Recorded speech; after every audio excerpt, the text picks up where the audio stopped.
assorted huge guy. Yeah. It's a pretty much seems like a standard green white good stuff guys deck. Yeah. Just loads of creatures trying to capitalize on high power on low cost guys and just go to town. Go to town while opponent dirtles. Yeah. So Ludvig seems to have gone down to 6 cards. Yeah. And Erik stuck with his 7. Ludvig goes down to 5 cards. Maybe he's aware of what matchup he's facing, so he's trying to mulligan to a fairly aggressive, resilient hand. It has Supreme Verdict or something like that. He really wants Supreme Verdict and lands against this deck. Or maybe he's just unlucky. Yeah.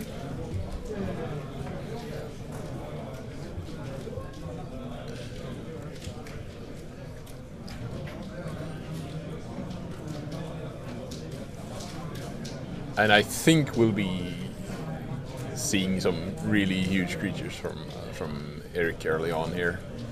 I think he's actually taken the every undercosted creature in the entire format and jammed it into one deck. More or less. More or less. No one drop though. Ludvig goes to Scry Town. He has a Hallowed Fountain in his hand, so he might bring down the Detention Sphere. No, instead he opts to play Divination, drawing 2 cards here. Maybe Erik has another Fleeceman line. You should have noted that Erik's deck is just creatures, or spells that make creatures and lands in main deck. He has some stuff in the sideboard that can do some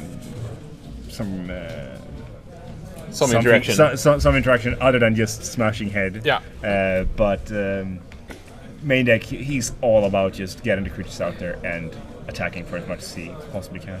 Yes. He seems to be holding back. He's still respecting the Supreme Verdict from Ludvig Londos in case it should appear. Thoughts ECU. Discard your Loxodon Smiter.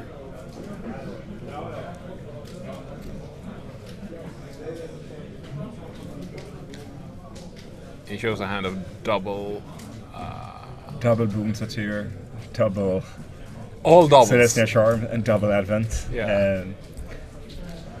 So most likely he wasn't playing around mass removal. He was he just it's all doubles and also all instant speed creatures. Yeah, exactly.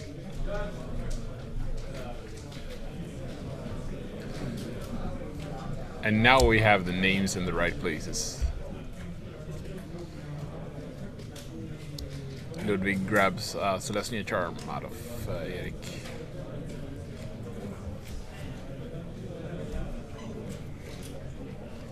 With damage taken from the lands and the Thoughtseize, and I think it's just 1 hit from the Lion. Yeah. Ludvig is already down to 11. So it's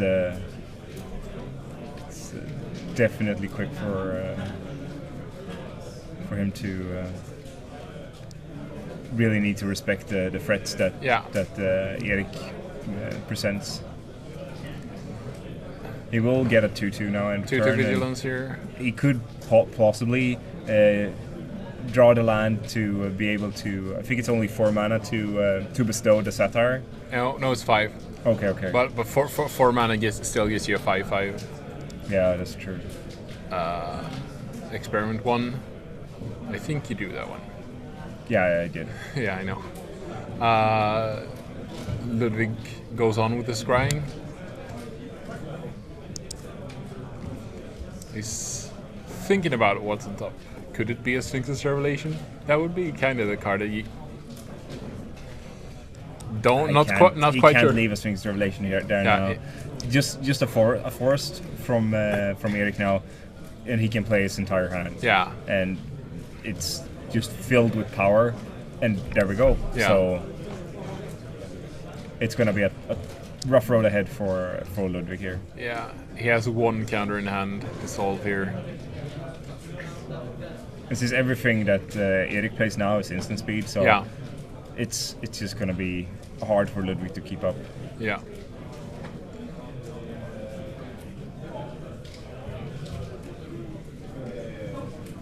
Yeah, he needs to find some kind of mass removal.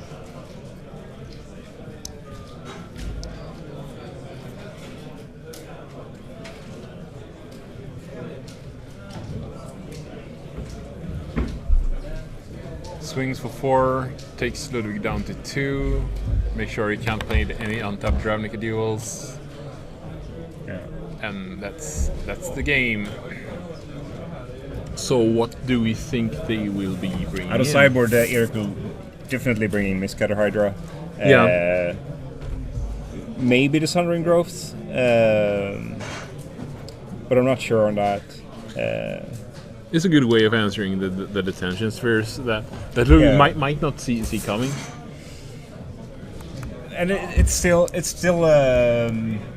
you could get some extra value out of it from the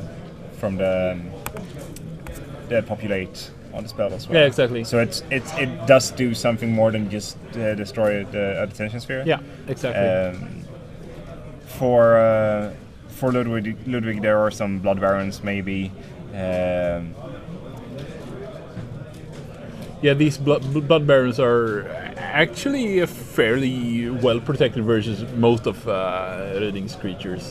Yeah, the bigger green creatures, sure they don't have any play against, but a Blood Baron just scoffs at even a monstrous Fleeceman Lion. Yeah, exactly.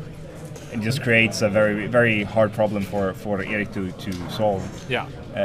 Other than that, there isn't really that much that we could see. Yeah. Maybe a Doomblade. Just some random small cards. Yeah. Not really any big impact. These plays are 4 and 2 going into the round.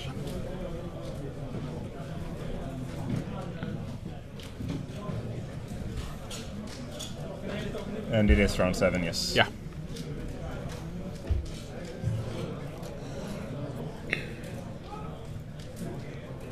Ludvig brought his own playmat to cover our own playmat.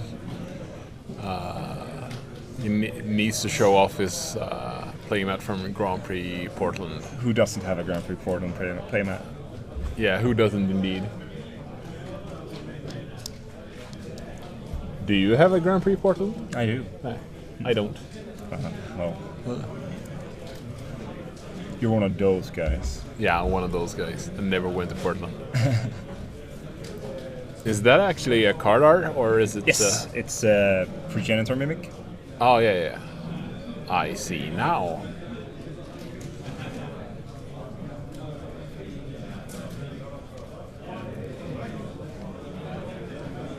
They're shuffled up and ready. Yeah. Percent. So let's see if Ludwig can keep a 7 now. Yeah. He did have some play even with his 5, but Erik's hand was perfectly suited to handle whatever Ludwig could throw muster. at him. Yeah. For defense, it's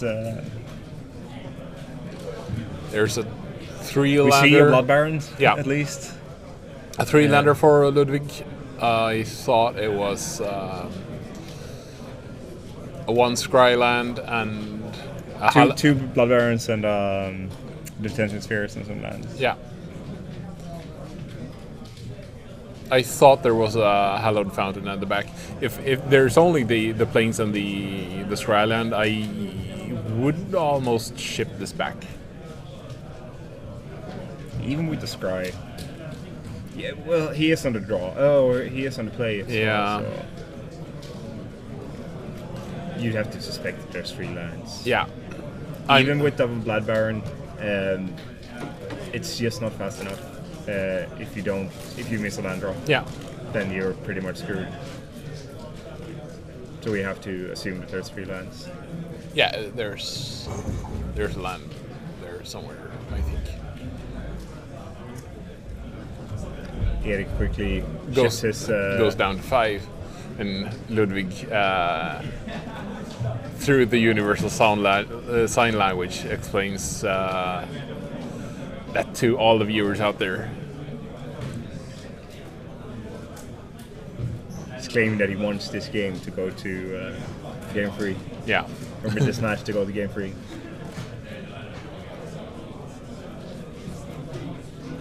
And Ryding's deck is not a deck that you would like to go down in cards with, especially not match up with such a removal heavy matchup.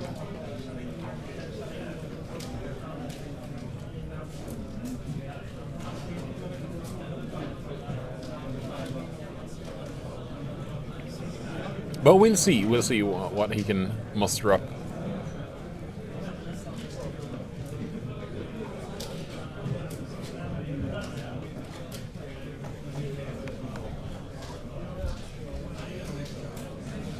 And down to 4. Yeah. And if going down to 5 was bad, I think going down to 4 is catastrophic. Yeah. I mean, sure. If Ludvig doesn't have any spot removal, and Erik gets to play land, Fleeceman Lion, land, monstrosity, sure. And Ludvig stalls some mana. Yeah. Say for instance, then maybe. But there's a lot of maybes there, and yeah. Erik has to be satisfied with that. Can't really see. Maybe some land. I thought I saw a Boom Satyr. Maybe a Celestia Charm. I saw Celestia Charm as well. But I couldn't really tell other than that. A 2/1? I see. So we see a Supreme Verdict in Ludvig's hand as well. Yeah. And I think there's a Syncus Relation, or maybe it's an Azorius Charm. But no blue mana. So, no blue mana. Die.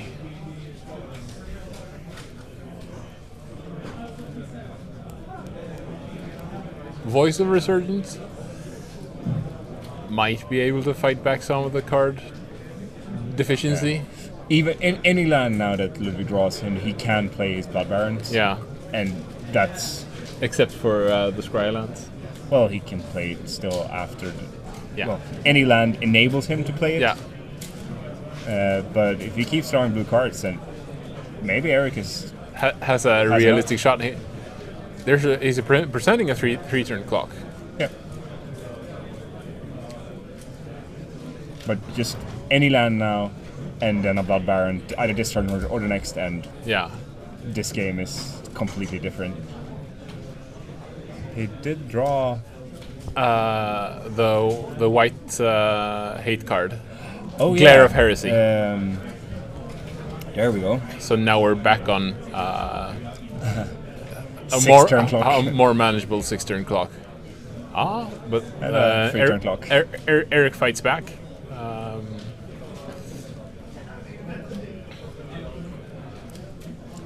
Drew a land. Yeah, he's ripped a couple. Can't tell what the last card is. But he's down to 1 card in hand, and Ludvig has a handful of great cards that we know of. And it's a Boon Satire. He just needs to find something to do here. This is a really good draw for Erik. Yeah. And he just shows the cards. And Erik takes it down from a mulligan to 4. Mulligan to 4. Just draw some cards. Ludvig is unlucky and doesn't draw the 5th land or any blue land on his first 4 lands. So that is pretty unlucky. Yeah. That was not the way I thought that game was going to. When he mulliganed to 5, even at that point, it felt like with the hand that the cards that we had seen in Ludvig hand, it's fairly unlikely that Erik will be fast enough to have him low or as low as he wants him before Ludvig would be able to hit the 5th land and play the Blood Baron. Since we had seen that he was able to get both black and white on the lands that we had seen in the hand, and not to draw the 5th land or even draw any blue mana there. A blue mana would have given him Supreme Verdict, and he also had Detention Sphere and the Azorius Charm. All cards that would have bought him so much time to just prolong the game and then just win with the Blood Baron. It's you can't win them all. You can't win them all, and Ludvig Londos proves this very. We've seen some heroic games of mulligans down to 5 and now to 4 as well. And the win off of it here it's quite spectacular. How the game can turn, even with the little resources that you get, just on someone screwing in mana in some way. When Ludvig hit his 4th land drop, I thought that this game was fairly reasonably over. That Ludvig was gonna take that, but no blue mana and not hitting the 5th land in so many draws. 4 power creatures in quick succession. Put him on a fairly fast clock. So that it's also worth to be noted that this is what Erik's deck is designed to do. Like, definitely. But even so, with the creatures that he has on the early drops, if he would just,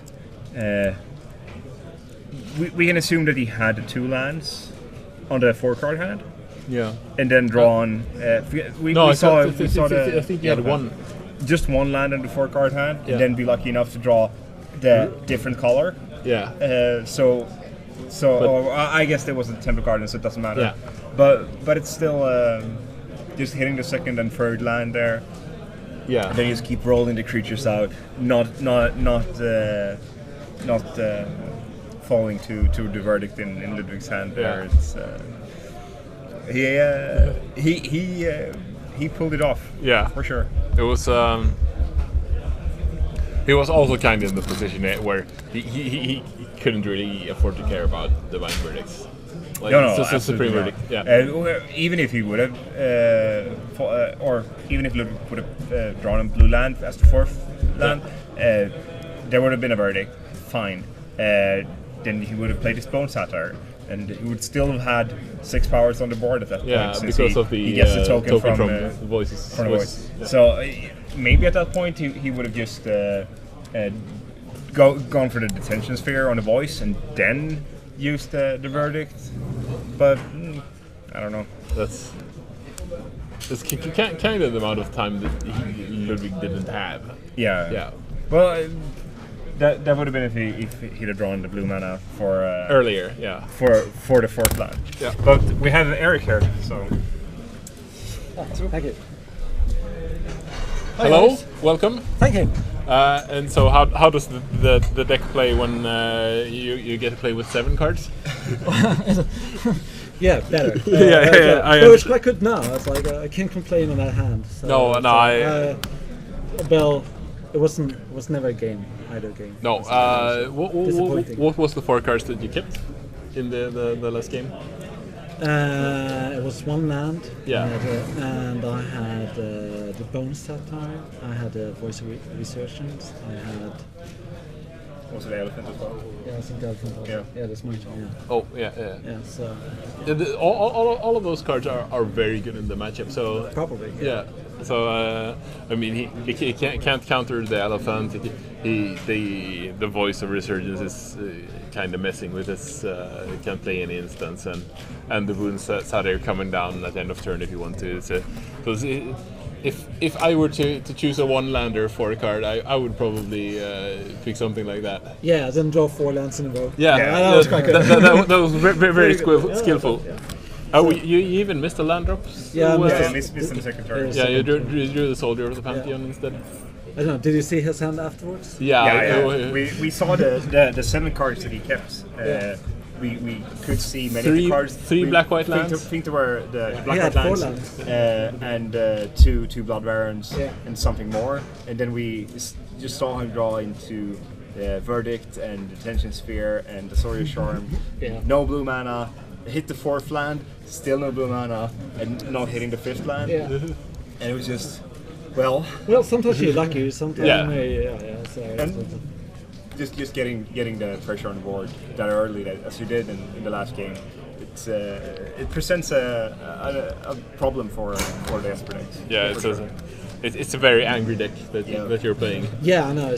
I don't know the format quite well, so it's like I didn't know what he could sideboard in. So I was like, okay. So I was sitting with my plummets in my sideboard. I don't know.